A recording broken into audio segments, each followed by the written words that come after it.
And I want to push back a little bit, because I think as listeners are taking this in, some people might be saying, well, like, tell me more about how did you reach that decision point? Because someone might be in a very similar position where they're transitioning from corporate into consulting. And as you said, you're working through maybe early days of your business. You don't have a ton to do because maybe you don't have a ton of clients. And so it's 3 p.m. And sure, yeah, you could cook a nice fancy meal, which next time, please send me the invitation. But or you could do what a lot of people do, which is, okay, it's 3 o'clock. Like, what else can I do today? Like, what else do I need to work on to build a business, to contact more people, like kind of hustling and grinding and just putting in more work.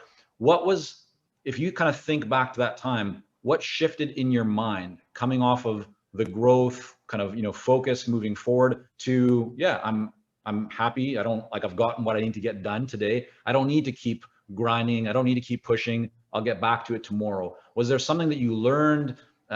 Just what kind of trying to get to the source of where that shift came from. So here's me. I'm giving you all the the real goods. I don't know what people are going to think about me afterward, but part of it was I started putting the checks in the bank. And it's pretty amazing how much you realize when you've worked in a consulting firm. I was probably making about 20 cents on the dollar. Hmm. And all of a sudden you can charge less. And I didn't charge less, but you can charge less, work half as much, and make twice as much.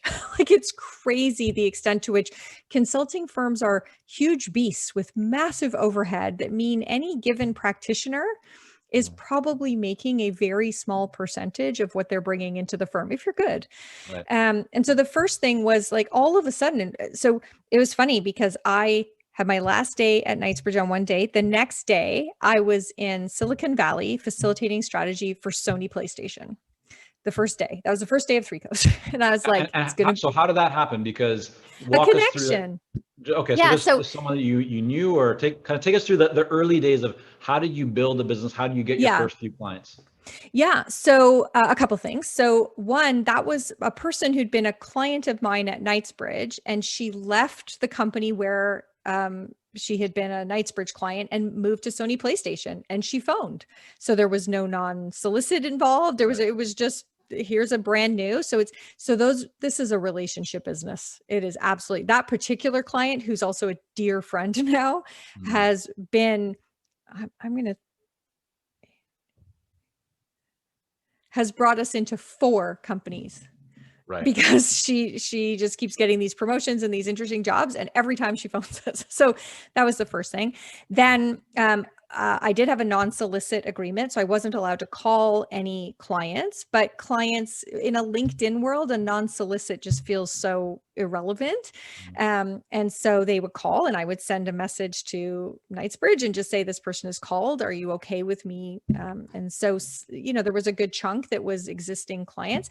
I continued. I didn't want to leave Knightsbridge in the lurch. I really love the company, love the people. So I said, if there's work that you own that you want me to continue to deliver. So part of it was that I continued delivering for 6 or 8 months. I did some work that was to make sure my clients were kept whole, that projects were finished, that sort of thing.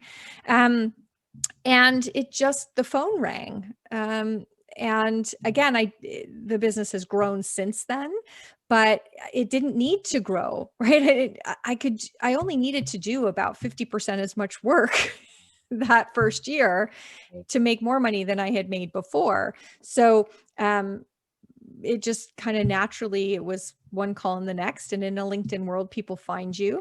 And then the biggest business development strategy in Three Co's is exactly what I was talking about with that one client. It's that somebody leaves a company, and we keep working with the initial company because you're doing good work and you've earned it, and you add the new company. And so the number of my clients today that are things where I could trace a family tree of clients is, almost all of them. And is there anything that you've done over the years to